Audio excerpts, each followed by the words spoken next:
What's up mga ka-Doy TV Sports? Welcome back dito sa ating malupitang channel, Doy TV Sports lamang po.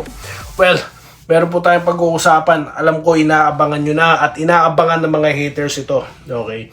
Ang aking malakontrobersyal na prediction. Okay, sa magaganap pong laban ng Ginebra at Meralco. Friday na po dyan sa Pilipinas. Yan at mga pa-shoutout. Pero bago po yan, salamat po na sa inyong mga subscribers and followers ng Doy TV Sports, no? Salamat po, na-miss ko kayo, ha?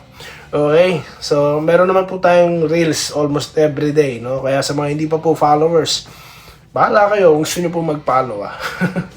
Alright, wala naman pong pilitan dito. Okay, dito na tayo sa ating gustong pag-usapan, ha? Ito na po ang Meralco Ginebra. Marami na po, ha, ang naghahamon kay Doy TV. Bigyan ko daw ito. Ito raw ang dapat kong piniprediction. Sandali, no? Mag-antay muna kayo. Magpapaliwanag muna ako. Bakit ako nagka-map sa tatlong prediction, no?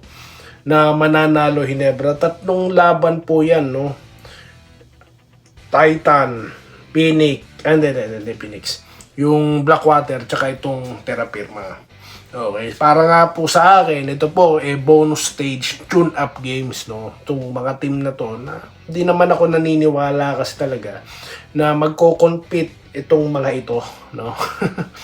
Nasabi ko na po sa maraming pagkakataon ng dahilan ko.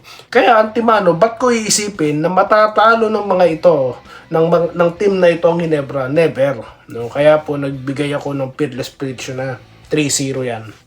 Ngayon, ito na po, Meralco na makakalaban nila. Isa sa mga team na gumagasta, no, pinag-isipan ng lineup. Okay. So, nararapat lamang na i-analyze po muna natin bago tayo magbigay ng prediction. Okay. Ngayon, meron po akong dalawang dahilan, no, kung bakit kailangan talunin ng Ginebra itong Meralco. Number one, of course, di ba? Ito na po ang pagkakataong patunayan nila na hindi lamang po mga pipitsugin, may hinang team ang kaya nilang talunin, no?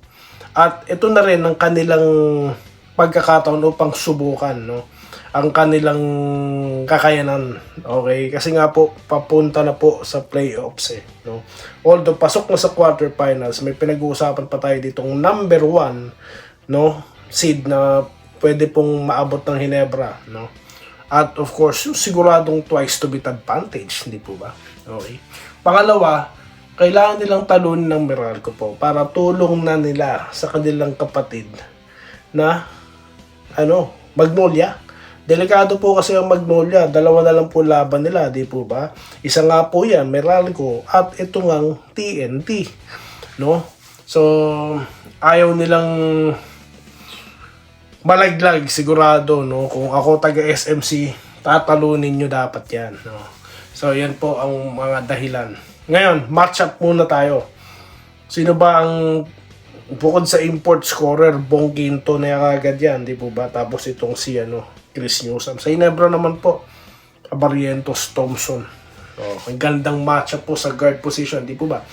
So, sa Ginebra po, maraming pwedeng gamitin para bantayan ito si Quinto. Di po ba? Pag ito uminit, tapos ka. Ganon din sa Ginebra. Pag uminit itong si Barrientos, yari ka. Kaya siguradong hindi nila papopormahin ito, no?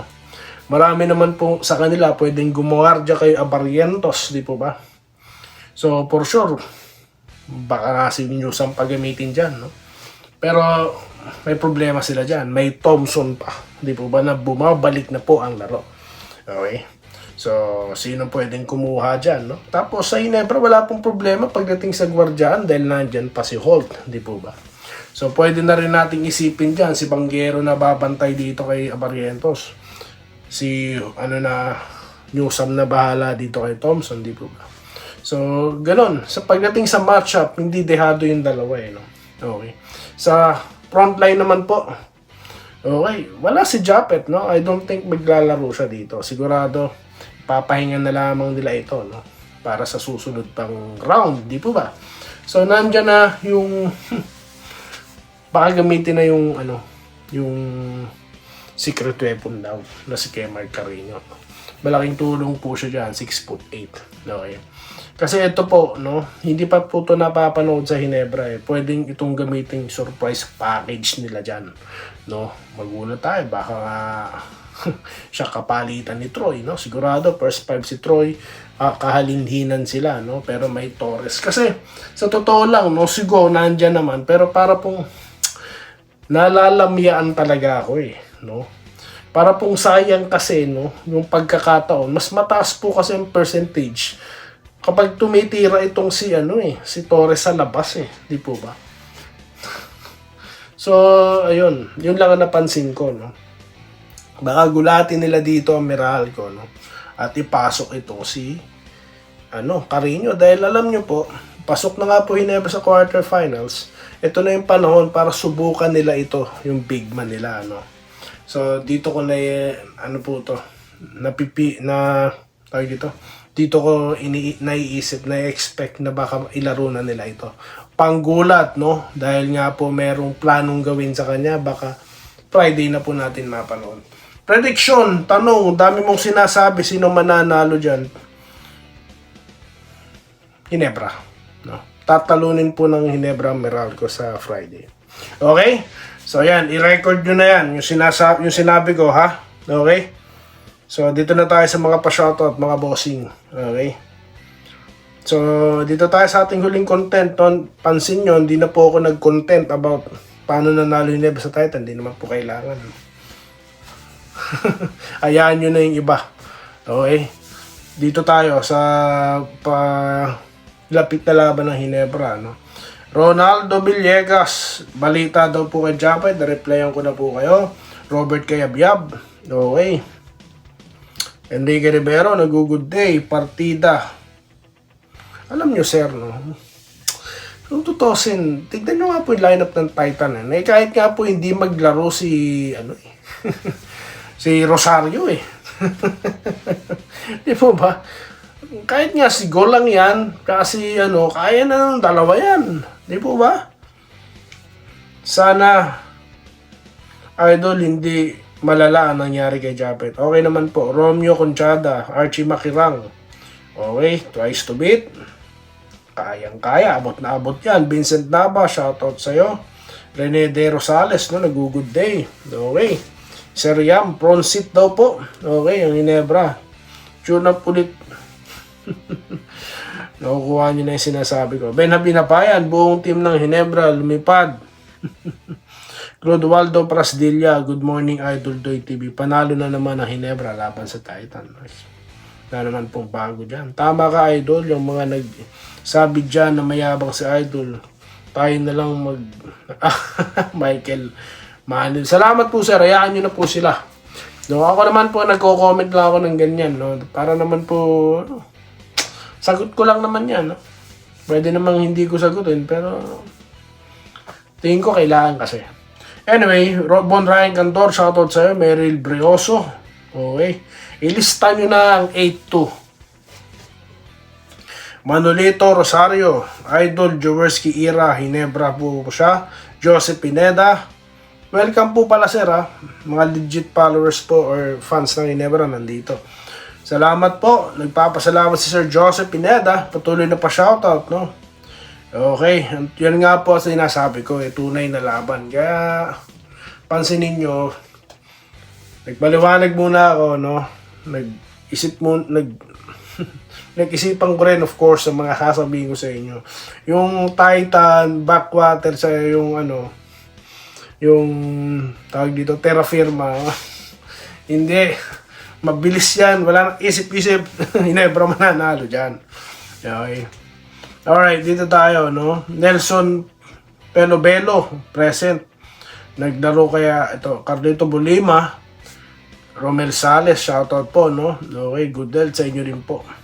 Talo na yung Titan sa Hinebra, sabi ni Wiwi Habinaw. Yan, shoutout po sa inyo. Danilo de la Cruz. Okay.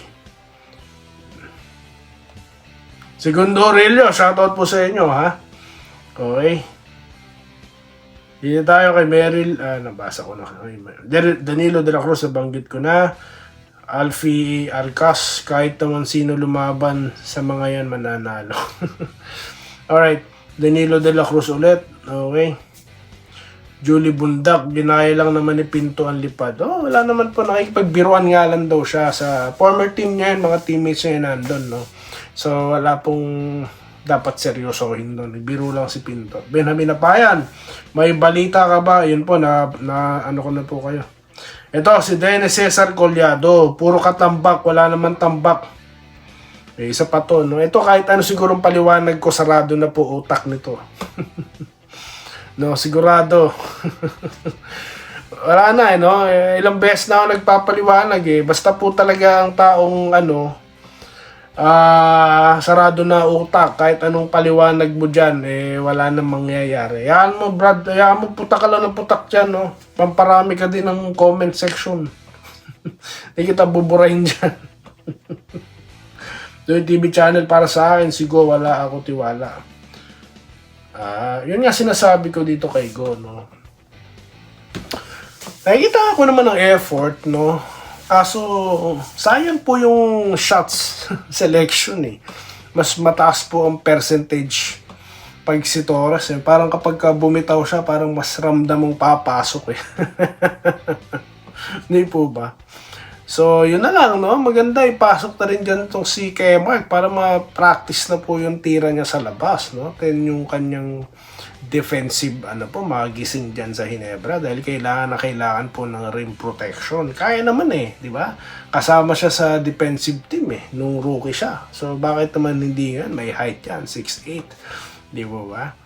So, yan po, no? Ang ating masasabi, no? Dito sa ating inaabangan nyo na prediction. Maagang prediction ni Doy TV laban po rito sa Meralco, no? Okay. So, tignan nyo po, ha? Okay, abangan nyo ang laro na yan. Salamat po sa inyo. Shoutout po sa lahat. Okay, mabuhay po kayo. Ito po muli si Doy TV Sports. Salamat po sa inyo lahat. Salamat po sa panonood. Subscribe na para sa mga susunod na basketball at boxing videos.